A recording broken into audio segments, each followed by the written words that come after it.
പ്രിയപ്പെട്ട പ്രേക്ഷകർക്ക് സ്വാഗതം. നമ്മളൊരു പുതിയ ചാനൽ കൂടി ആരംഭിക്കുകയാണ്. നമ്മൾ ഏറ്റവും ആദ്യമേ തന്നെ രതീഷ് ചക്രവാണി അല്ലെങ്കിൽ VCR വ്യൂസ് എന്നുള്ള പേരിൽ ഒരു 2021 മെയ്യിലാണ് 1-ാം തീയതി നമ്മളൊരു ചാനൽ ആരംഭിച്ചിരുന്നു.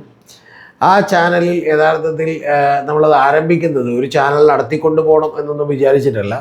പകരം ഇടതുപക്ഷത്തിന് തുടർഭരണം ഉണ്ടാകുമെന്നുള്ള നമ്മുടെ ഒരു പഠനം, എലക്ഷൻ, അതൊരു പ്രഡിക്ഷൻ നടത്താൻ വേണ്ടിയിട്ടാണ് നമ്മൾ അത്തരത്തിലൊരു ചാനൽ തുടങ്ങിയത്. അപ്പോൾ അതുകൊണ്ട് 2-ാം തീയതി റിസൾട്ട് വരും എന്നുള്ളത് കൊണ്ട് തിരക്ക് പിടിച്ച് നമ്മൾ 1-ാം തീയതി ഒരു വീഡിയോ ഇട്ട് വെക്കുകയാണ് ഉണ്ടായിട്ടുള്ളത്.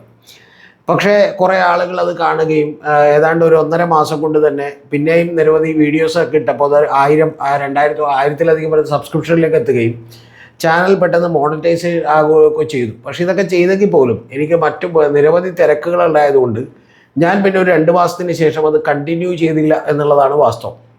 അങ്ങനെ 2021 ഒരു മെയ് ജൂണിന് ശേഷം ഇത് കണ്ടിന്യൂ ചെയ്യാതിരിക്കുകയും പിന്നീട് നിങ്ങളെല്ലാം അറിയുന്നത് പോലെ നമുക്കൊരു 2024 ലോക്സഭാ തെരഞ്ഞെടുപ്പിൽ നമ്മൾ അതിനുശേഷം ഈ ചാനൽ വീണ്ടും ഒന്നുകൂടി അത് വീണ്ടും ആക്റ്റീവ് ആക്കുകയാണ് ചെയ്തിട്ടുള്ളത്.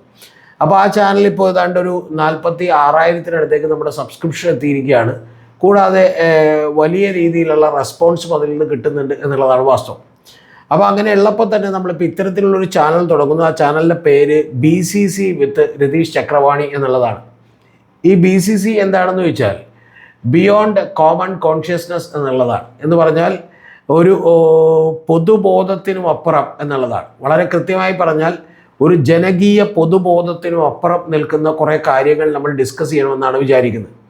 അതിൻ്റെ പ്രധാനപ്പെട്ട കാര്യം എന്താണെന്ന് വെച്ചാൽ നമ്മുടെ ഒരു മുഖ്യധാരാ മാധ്യമങ്ങളൊക്കെ തന്നെ ജനങ്ങളോട് തെറ്റായിട്ടുള്ള അവരുടെ അജണ്ടകളും അവരുടെ ഇഷ്ടങ്ങളും അവരുടെ നിശ്ചിത താല്പര്യങ്ങളും വെച്ച് മാത്രം വാർത്തകൾ കൊടുക്കുകയും അതിനനുസരിച്ച് പലപ്പോഴും ഒരു പൊതുബോധം രൂപീകരിക്കപ്പെടുകയും ചെയ്യുന്നു എന്നുള്ളതൊരു വാസ്തവമാണ്. ഒരിക്കൽ ഈ വിജയ് മല്യയുടെ ഒരു പോഡ്കാസ്റ്റ് ഉണ്ടായിരുന്നു. നിങ്ങൾക്കെല്ലാം അറിയുന്ന രാജ് ശിവാനി എന്ന് പറയുന്ന ഒരാളുടെ പോഡ്കാസ്റ്റാണ്.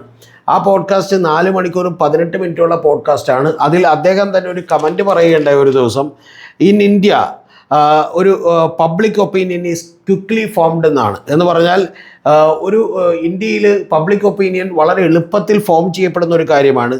ആൻഡ് ഇൻഫ്ലുവൻസ്ഡ് ബൈ മീഡിയ എന്നുള്ളതാണ്. അത് എളുപ്പത്തിൽ രൂപീകരിക്കപ്പെടുന്നു. എന്തുകൊണ്ട്? മീഡിയയുടെ ഇൻഫ്ലുവൻസ് കൊണ്ട് എന്നുള്ളതാണ് അദ്ദേഹം പറഞ്ഞത്. അപ്പോൾ ഇത് ഈ പറയുന്ന ഒരു കാര്യം പലപ്പോഴും അദ്ദേഹമാണ് പറഞ്ഞതെങ്കിൽ പോലും, അദ്ദേഹം ഒരു ഫിജിറ്റീവ് ആണെങ്കിൽ പോലും അത് യാഥാർത്ഥ്യമാണ് എന്നുള്ളത് എനിക്ക് പലപ്പോഴും തോന്നിയിരുന്നു. പ്രത്യേകിച്ചും ഈ കഴിഞ്ഞ കേരളത്തിൽ നടന്നുകൊണ്ടിരിക്കുന്ന കാര്യങ്ങളെല്ലാം വെച്ചുകൊണ്ട് തന്നെ സോഷ്യൽ മീഡിയകളിൽ, അത് യൂട്യൂബ് പോലാണെങ്കിലും സോഷ്യൽ മീഡിയകളിലാണെങ്കിലും അതുപോലെ സാറ്റലൈറ്റ് മീഡിയകളിലാണെങ്കിലും ഒക്കെ തന്നെ വെസ്റ്റേൺ ഇൻട്രസ്റ്റുകളുടെ അജണ്ടകൾ കൊണ്ട് പലപ്പോഴും നിങ്ങളവരോട് പിക്ക് ആൻഡ് ചൂസ് ചെയ്യുന്ന വാർത്തകൾ മാത്രം അറിയിക്കുകയും നിങ്ങളുടെ വികാരങ്ങളെ തൊടുന്ന വാർത്തകൾ മാത്രം അറിയിക്കുകയും അത് വെച്ചൊരു പൊതുബോധ നിർമ്മിതി നടത്തുകയും ചെയ്യുന്നു എന്നുള്ളതാണ്. അത് യാഥാർത്ഥ്യമാണ് എന്നറിയാനായിട്ട് ഈയിടെ അടുത്തിറങ്ങിയ ഒരു സിനിമയുണ്ട്, പ്രതിച്ഛായ എന്ന് പറയുന്ന സിനിമ. അതിൽ പറയുന്നുണ്ട് നമ്മുടെ ഇവിടെ ഇപ്പോൾ വ്യക്തികളൊന്നുമില്ല, ആ വ്യക്തികൾക്ക് വേണ്ടി സൃഷ്ടിക്കുന്ന പ്രതിച്ഛായകൾ മാത്രമല്ലേ ഉള്ളൂ എന്നുള്ളതാണ്. അപ്പോൾ അത് യാഥാർത്ഥ്യമാണ്. പലപ്പോഴും നമുക്ക് യാഥാർത്ഥ്യവുമായി ഒരു പുലബന്ധം പോലുമില്ലാത്ത പല നരേറ്റീവുകളും സൃഷ്ടിക്കാനും പല ആളുകളെക്കുറിച്ചും വളരെ നന്മമരങ്ങളാണെന്ന് പറയുന്ന ചിന്തയുണ്ടാക്കാനും ഒക്കെ ഇത് സഹായിക്കും. നേരെ തിരിച്ച് വളരെ ശുദ്ധരായിട്ടുള്ള നിഷ്കളങ്കരായിട്ടുള്ള ആളുകളെ നമ്മൾ തിരിച്ചറിയാതെ പോവുകയും ഒക്കെ ചെയ്യും എന്നുള്ളതൊരു യാഥാർത്ഥ്യമാണ്. അപ്പോൾ അതിനെല്ലാം പൊളിച്ചെടുക്കണമെങ്കിൽ ഒരു 10 മിനിറ്റ് 15 മിനിറ്റുള്ള വീഡിയോകൾ കൊണ്ട് മാത്രം സാധ്യമാവില്ല. പലപ്പോഴും ഒരു വിഷയത്തെ സമഗ്രമായി അപഗ്രഥിക്കേണ്ടതുണ്ട് എന്നാണ് ഞാൻ വിചാരിക്കുന്നത്. അങ്ങനെ സമഗ്രമായി അപഗ്രഥിക്കുന്നതിന് വേണ്ടി നമ്മളൊരു പ്രത്യേകമായിട്ടുള്ള ചാനൽ തുടങ്ങുകയാണ്. ആ ചാനലിൻ്റെ പേരാണ് നേരത്തെ നിങ്ങളോട് പറഞ്ഞ BCC വിത്ത് രതീഷ് ചക്രവാണി എന്ന് പറഞ്ഞത്. ബിയോണ്ട് കോമൺ കോൺഷ്യസ്നസ് എന്നാണ്. എന്ന് പറഞ്ഞാൽ ഒരു പൊതുബോധത്തിനെതിരെ അതിനൊപ്പുറം നിൽക്കുന്ന ഒരു ചാനൽ തന്നെ ആയിരിക്കും എന്നുള്ളതാണ് എനിക്ക് പറയാനുള്ളത്. അപ്പോൾ അതിൽ നമ്മളൊരു ലെങ്തി ആയിട്ടുള്ള പോഡ്കാസ്റ്റുകളാണ് ഇടാൻ ഉദ്ദേശിക്കുന്നത്. ഇപ്പം നമ്മൾ ഏറ്റവും ആദ്യത്തെ ഒരു പോഡ്കാസ്റ്റ് ഈ ചാനലിൽ ഉടനെ തന്നെ സംപ്രേഷണം ചെയ്യുന്നതായിരിക്കും. അത് ഒരു 1.5 മണിക്കൂറിലധികമുള്ള പോഡ്കാസ്റ്റ് ആയിരിക്കും. നിങ്ങൾ സമയമെടുത്ത് കണ്ടാൽ മതി എന്നുള്ളതാണ് എൻ്റെ അഭിപ്രായം. കാരണം ഒരു വിഷയത്തെ സമഗ്രമായി അപഗ്രഥിക്കുകയും എങ്ങനെയാണ് ഈ പറയുന്ന ഇടതുപക്ഷത്തിൻ്റെ ഭരണം നഷ്ടപ്പെട്ടതും സതീശൻ എങ്ങനെയാണ് വിജയിയായി പുറത്തേക്ക് വന്നതും എന്നുള്ളതിൻ്റെ ആരും പറയാത്ത രഹസ്യങ്ങളും ഉള്ളുകളികളും സ്ട്രാറ്റജികളും അതിൽ ആരെയൊക്കെ കൂടെ ചേർന്ന് നിന്നു എന്നുള്ളതിനെക്കുറിച്ചും വളരെ വിശദമായി പ്രതിപാദിക്കുന്ന ഒരു പോഡ്കാസ്റ്റാണ്. ശരിക്കും അത് കുറച്ചുകൂടി ലെങ്തി ആക്കിയാൽ ഒരു 4 മണിക്കൂറൊക്കെ വരെ നീളാവുന്ന വിഷയമാണ്. പക്ഷെ ഞാനത് ചുരുക്കി ഏതാണ്ട് ഒരു 2 മണിക്കൂറിൽ താഴെയുള്ള ഒരു പോഡ്കാസ്റ്റാണ് എന്നുള്ളത് നിങ്ങളോട് പറയട്ടെ.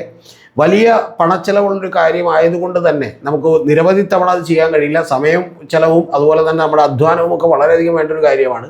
അപ്പോൾ അതുകൊണ്ട് ഒരു മാസത്തിൽ ഒരു 2 3 അല്ലെങ്കിൽ 4 മാക്സിമം പോഡ്കാസ്റ്റുകളാണ് ഉണ്ടാവുക. ആ പോഡ്കാസ്റ്റുകളുടെ ചാനൽ കൂടി നിങ്ങൾ തീർച്ചയായും കൈയും നീട്ടി സ്വീകരിക്കും എന്നുള്ളതാണ് ഞാൻ മനസ്സിലാക്കുന്നത്. ഇത് കൂടാതെ നിങ്ങളോട് പറയാനുള്ളത്, നമുക്ക് നിങ്ങളുടെ സപ്പോർട്ട് വലിയ തോതിൽ ആവശ്യമുണ്ട്.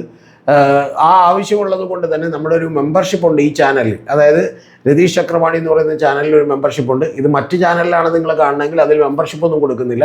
യൂട്യൂബ് അത്തരത്തിലുള്ള ഓപ്ഷനുകൾ ഇതിന് ഈ ചാനലിൽ കൊടുത്തു തുടങ്ങിയിട്ടില്ല, കാരണം നമ്മളത് സ്റ്റാർട്ട് ചെയ്തേ ഉള്ളൂ. പക്ഷേ മറ്റേ ചാനലിൽ മെമ്പർഷിപ്പ് ഉണ്ട്. ആ മെമ്പർഷിപ്പിൽ 6 ലെവലുകളുണ്ട്. അതിലേതെങ്കിലും എടുത്തുകൊണ്ട് നമ്മളെ സപ്പോർട്ട് ചെയ്യാം. ഇനി അതല്ലെങ്കിൽ നമ്മൾ ഈ ചാനൽ കാണുന്നവർക്കാണെങ്കിലും അങ്ങനെ സപ്പോർട്ട് ചെയ്യാൻ കഴിയാത്തവർക്ക് വേണ്ടിയിട്ട് നമ്മൾ നേരത്തെ പറഞ്ഞ പോലെ വലിയ പടച്ചെലവുള്ളൊരു കാര്യമാണ്. അതുകൊണ്ട് നമ്മുടെ ഗൂഗിൾ പേ നമ്പറും അക്കൗണ്ട് നമ്പറും കൂടി താഴെ കൊടുക്കുന്നുണ്ട്. അങ്ങനെ സപ്പോർട്ട് ചെയ്യാൻ കഴിയുന്നവർക്ക് സപ്പോർട്ട് ചെയ്യാം. ഏറ്റവും വലിയ സപ്പോർട്ട് എന്ന് പറയുന്നത് തീർച്ചയായിട്ടും നിങ്ങൾ അറിയേണ്ടത് നിങ്ങളുടെ വ്യൂവർഷിപ്പാണ്. നിങ്ങളിത് മുഴുവനായും കാണുകയും അഭിപ്രായങ്ങൾ രേഖപ്പെടുത്തുകയും ചെയ്യുക എന്നുള്ളതാണ്. നിങ്ങൾ മറ്റുള്ളവരിലേക്ക് കൂടി എത്തിക്കുക എന്നുള്ളതാണ്. ഇത് എൻ്റെ വ്യക്തിപരമായ നേട്ടങ്ങൾക്ക് വേണ്ടിയല്ല ഒരു കാരണവശാലും ഞാനിത് ചെയ്യുന്നത്. ഇപ്പോൾ തന്നെ ഇത് വലിയ തോതിൽ എനിക്ക് പണച്ചെലവുള്ളൊരു കാര്യമാണ്. പക്ഷെ എന്നിട്ടും ചെയ്യുന്നത് ഇതൊക്കെ പറയാനും കേരളത്തിലും ആരെങ്കിലുമൊക്കെ വേണ്ടേ എന്ന് വിചാരിച്ചുകൊണ്ടാണ്. അപ്പോൾ അതുകൊണ്ട് തന്നെ നമ്മളെ സപ്പോർട്ട് ചെയ്യാൻ കഴിയാവുന്ന ആളുകൾ വളരെ വോൾ ഹാർട്ടഡ്ലി സപ്പോർട്ട് ചെയ്യണമെന്ന് ആവശ്യപ്പെടുന്നു. ഇനി അതല്ല, നിങ്ങൾക്ക് നെഗറ്റീവായിട്ടുള്ള അഭിപ്രായങ്ങളുണ്ടെങ്കിൽ അതും രേഖപ്പെടുത്താവുന്നതാണ് എന്ന് പറഞ്ഞുകൊള്ളുന്നു.